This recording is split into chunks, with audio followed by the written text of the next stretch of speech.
Hello everyone, welcome to the channel. In this video I'm going to show you how to sign up for the Wells Fargo account. But before that, don't forget to like, subscribe and turn on post notifications. So first thing you need to do is open browser on your phone or on your desktop.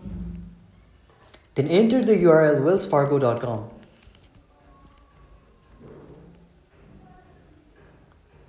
Once you do that, you'll be headed to their website and click on the sign on button at the top right.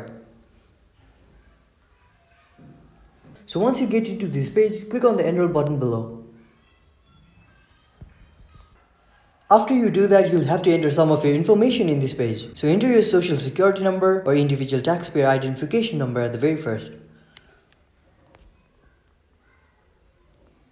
If you do not have a social security number or tax identification number, click on I don't have this number. So once you do that, you'll then have to enter your ATM or debit card number, account number or loan number.